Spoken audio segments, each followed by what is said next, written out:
અમરેલી જિલ્લામાં આગામી 3 દિવસ ભારે વરસાદની આગાહી અને રેડ એલર્ટને પગલે જિલ્લા વહીવટીતંત્ર સંપૂર્ણપણે હાઈ એલર્ટ મોડ પર આવી ગયું છે। આપત્તિજનક સ્થિતિને પહોંચી વળવા માટે અમરેલી કલેક્ટરે જાતે ફાયર સ્ટેશનની મુલાકાત લીધી હતી અને તમામ તૈયારીઓની સર્વગ્રાહી સમીક્ષા કરી હતી।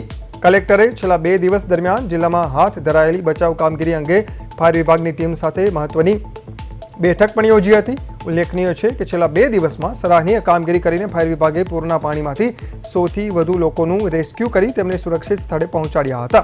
કટોકટીની સ્થિતિને પહોંચી વળવા માટે ધારી અને સાવરકુંડલા ખાતે એનડીઆરએફની 2 ટીમો અને ફાયર વિભાગની અન્ય 3 ટીમોને round the clock stand by રાખવામાં આવી છે।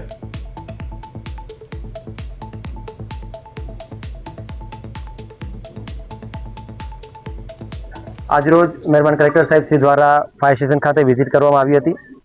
આ વિઝિટના અનુલક્ષીને પૂર્વે 2 દિવસથી અમરેલી સમગ્ર જિલ્લાની અંદર રેડ એલર્ટ આપવામાં આવ્યું હતું, જેની અંદર fire and emergency service Amreli દ્વારા 101 જેટલા માણસોનો બચાવ કાર્ય કરવામાં આવ્યું હતું। આ કાર્યને અનુલક્ષીને કલેક્ટર સાહેબ શ્રી દ્વારા સમગ્ર ફાયર ટીમને એપ્રિસિએશન કરવામાં આવ્યું છે।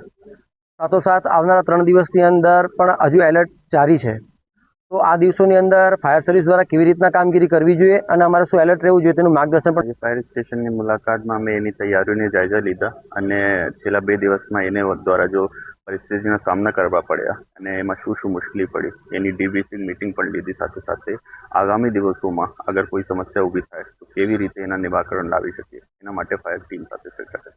આગામી એનડીઆરએફને બોલાવવાની તૈયારી કરી। 2 એનડીઆરએફની ટીમ હાલ જિલ્લામાં ઉપસ્થિત છે, એક ધારીમાં છે અને એક સાવરકુંડલામાં છે। સાથે સાથે ફાયરની ટીમો છે જે કોઈ પણ પરિસ્થિતિના અગર નિર્માણ પામે તો એના માટે